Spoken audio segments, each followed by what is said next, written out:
यह कहानी है भगवान विष्णु की परम भक्त पोपा बाई की।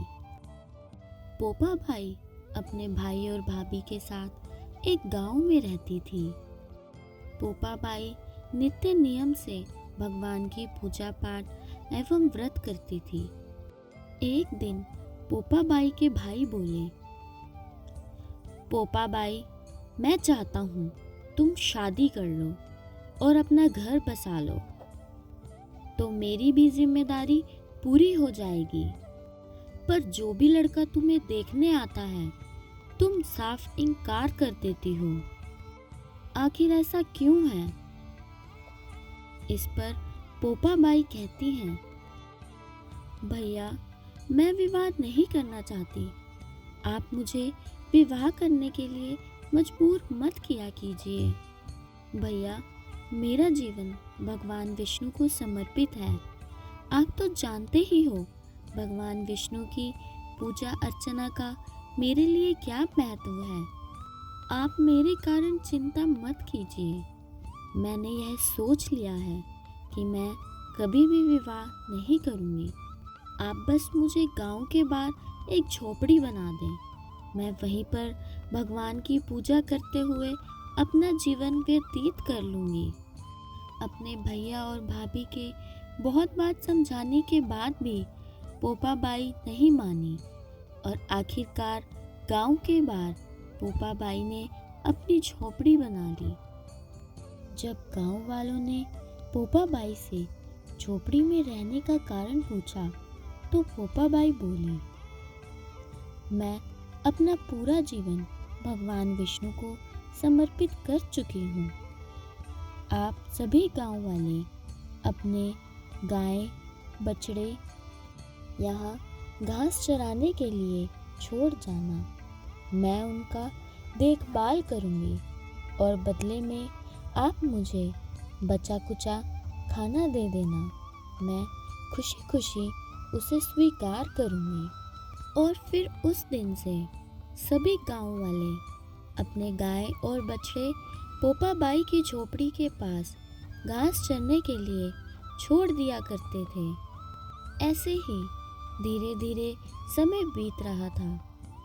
परंतु एक दिन जब पोपा बाई अपनी कुटिया में पूजा पाठ कर रही थी तो उस देश का राजा जंगल में शिकार खेलने जा रहा था। रास्ते में राजा को प्यास लगती है।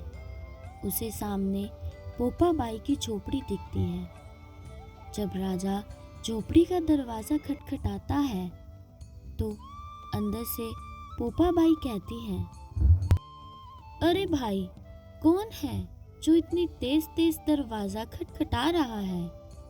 राजा पोपा बाई की आवाज़ सुनकर मंत्रमुग्ध हो जाता है और उनसे विवाह करने का प्रस्ताव रखता है। उनका प्रस्ताव सुनकर पोपा बाई कहती हैं, हे राजन, मैं किसी पराये पुरुष का मुंह नहीं देखती, इसीलिए आप यहाँ से अभी चले जाइए। पोपा बाई की बात सुनकर राजा क्रोधित हो जाता है और कहता है, तेरी इतनी जुर्रत, तू मुझे मना कर रही है इस देश के राजा को? अब तो मैं तुझे जबरदस्ती यहाँ से लेके जाऊंगा। बस फिर क्या था, राजा पोपा बाई को जबरदस्ती अपने साथ ले जाता है। महल में पहुंचकर पोपा बाई गुस्से में आ जाती है और राजा को भरे दरबार में श्राप देती है, हे राजा, तू मुझे जबरन अपने साथ ले तो आया है, परंतु मुझे कभी नहीं पा सकेगा। मैं तुझे शाप देती हूँ, तेरा राजपाट सब नष्ट हो जाएगा। तू नहीं बच पाएगा, सब कुछ खत्म हो जाएगा।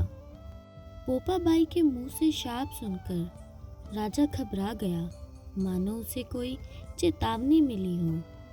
राजा की सभी रानियों ने राजा को समझाया कि आप पोपा बाई को उसकी कुटिया में वापस छोड़ आइए।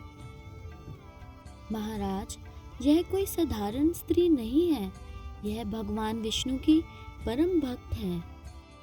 इसका श्राप हमारे पूरे राज्य को ध्वस्त कर देगा। इससे पहले आप इन्हें छोड़ आइए। रानियों की बात सुनकर राजा पोपा बाई को वापस झोपड़ी में छोड़ने के लिए चल पड़ा। रास्ते में पाप की नदी आई जिसमें राजा डूब गया। भगवान ने राजा को उसके पाप की सजा स्वयं दे दी और पोपा बाई ने भी अपनी इच्छा से अपने प्राणों का त्याग कर दिया।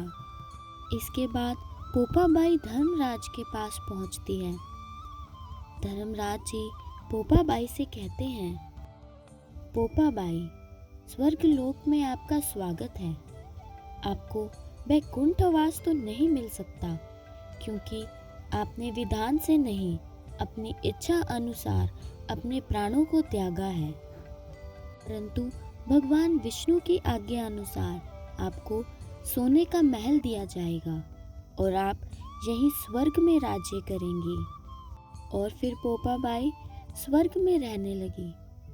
एक दिन एक सेठ सेठानी स्वर्ग लोक में आए। वह धर्मराज जी से पूछते हैं, धर्मराज जी, यह स्वर्ग का द्वार बंद क्यों है? तब धर्मराज कहते हैं, यह राज्य पोपा बाई का है।